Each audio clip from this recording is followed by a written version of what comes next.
दोस्तों आज के इस एपिसोड में हम बात करेंगे मेसोपोटामिया की सभ्यता के बारे में। इस सभ्यता को 3 भागों में बांटा गया है। सुमेरिया की सभ्यता, बेबीलोन की सभ्यता और असीरिया की सभ्यता।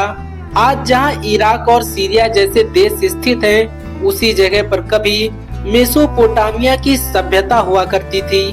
मेसोपोटामिया मूल रूप से 2 शब्दों से मिलकर बना है, जिसका अर्थ होता है 2 नदियों के बीच की भूमि।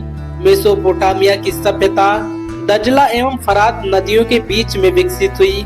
ये सभ्यता हजारों साल तक कृषि प्रधान रही। इसके बाद ये आधुनिक राज्यों के रूप में उभर कर आए। सबसे पहले हम बात करेंगे सुमेरिया की सभ्यता के बारे में। सुमेरिया की सभ्यता प्राचीन विश्व की महानतम सभ्यताओं में से एक मानी जाती है।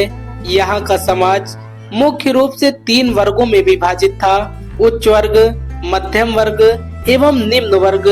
उच्च वर्ग में यहाँ का राजा, पुरोहित तथा बड़े अधिकारियों को शामिल किया जाता था। इन्हें समाज में सर्वोच्च स्थान प्राप्त हुआ करता था। मध्यम वर्ग में बड़े किसान और व्यापारी आते थे, तो वहीं निम्न वर्ग में दास और श्रमिकों को रखा जाता था। सुमेरिया समाज में दास प्रथा का भी प्रचलन था। इस सभ्यता में स्त्रियों की स्थिति बेहद ही अच्छी थी। उन्हें अपनी संपत्ति रखने का भी अधिकार था। इसके साथ ही साथ वे स्वतंत्र व्यवसाय भी कर सकती थी। सुमेरिया खान पान और रहन सहन भी उच्च कोटि का था। ये लोग मुख्यतः ऊनी तथा सूती वस्त्रों का प्रयोग करते थे। पक्के मकानों में रहने के साथ साथ ये लोग स्वच्छता और पवित्रता का भी विशेष ध्यान रखते थे। कंगन, गले का हार, कर्णफूल उनके प्रमुख आभूषण हुआ करते थे। गेहूं, जौ और खजूर उनके प्रिय पदार्थों में शामिल थे। इस सभ्यता में दहेज प्रथा का भी प्रचलन हुआ करता था। समाज का शासन धर्म पर आधारित था। यहाँ के शासक को ईश्वर का प्रतीक माना जाता था।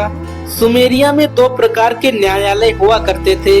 पहला धार्मिक न्यायालय, जिसमें निर्णय का निर्धारण पुरोहितों द्वारा किया जाता था, और दूसरा राजकीय न्यायालय, जिसके निर्णय का निर्धारण राजा स्वयं करता था। यहाँ उत्खनन करने पर मुकदमों का रिकॉर्ड लिखित तौर पर प्राप्त हुआ है। कठोर शासन व्यवस्था के कारण इस सभ्यता में शांति का माहौल था। बेबीलोन की सभ्यता दजला और फरात की नदियाँ जहाँ करीब आ जाती थी, वहाँ पर बेबीलोन शहर बसा हुआ था। ये बड़ा नगर था जहाँ बड़ी बड़ी मंडियाँ और बड़े बड़े गोदाम हुआ करते थे। बेबीलोन में अपार संपदा थी, और हम्मुराबी जो कि यहाँ का शासक था, उसके पास एक विशाल सेना थी। हम्मुराबी ने धीरे धीरे आसपास के सभी राज्यों पर अपना आधिपत्य स्थापित कर लिया और अपने आप को देवता समझने लगा।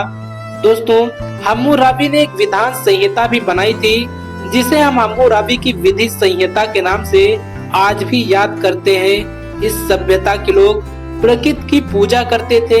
सुमेरियन सभ्यता की तरह इनको भी बहुत सी देवी देवताओं में विश्वास था। इस सभ्यता के प्रत्येक परिवार का अपना एक कुल देवता भी होता था। देवी देवताओं की मूर्तियाँ मिट्टी से बनाई जाती थी। बेबीलोन के लोग देवी देवताओं की पूजा आर्थिक समृद्धि के लिए किया करते थे। ये लोग अंधविश्वास और जादू टोने में पूरी तरह से लिप्त थे। बेबीलोन के लोग भविष्यवाणी में भी विश्वास करते थे। यहाँ के लोग मानते थे कि मृत्यु के बाद व्यक्ति को अंधेरी गुफा में जीवन बिताना होता है। इस सभ्यता में राजा का आदेश अंतिम होता था।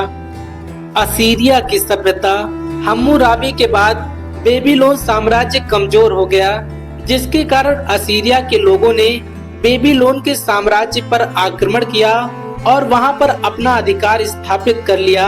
असीरिया के लोग कोई बाहरी लोग नहीं थे, बल्कि वो मेसोपोटामिया की सभ्यता से ही संबंधित थे। दोस्तों, आपको बता दें, सुमेरिया और बेबीलोन की सभ्यताओं की तरह यहाँ का समाज भी 3 वर्गों में बटा हुआ था। असीरिया की राजधानी निम्बे हुआ करती थी। इस सभ्यता में भी राजा को ईश्वर का प्रतिनिधि माना जाता था। असीरिया सभ्यता के लोगों ने लोहे का प्रयोग करना आरंभ कर दिया था। इतिहासकारों के अनुसार असीरिया के लोग लोहे के औजार बनाने वाले विश्व के प्रथम व्यक्ति थे। इस सभ्यता में स्त्रियों की स्थिति बिल्कुल अच्छी नहीं थी। इस सभ्यता में पर्दा प्रथा का आरंभ हो चुका था। असीरिया सभ्यता के लोग असुर देवता की पूजा करते थे।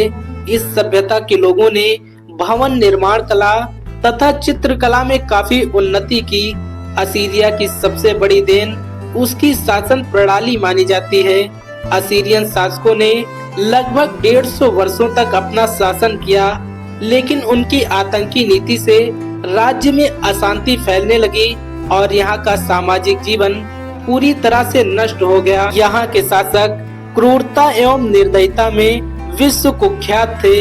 तो दोस्तों, आपको ये जानकारी कैसी लगी? कमेंट बॉक्स में हमें अपनी राय जरूर दें। कल फिर से मिलेंगे एक नई वीडियो के साथ। तब तक के लिए जय हिंद, जय भारत साथियों।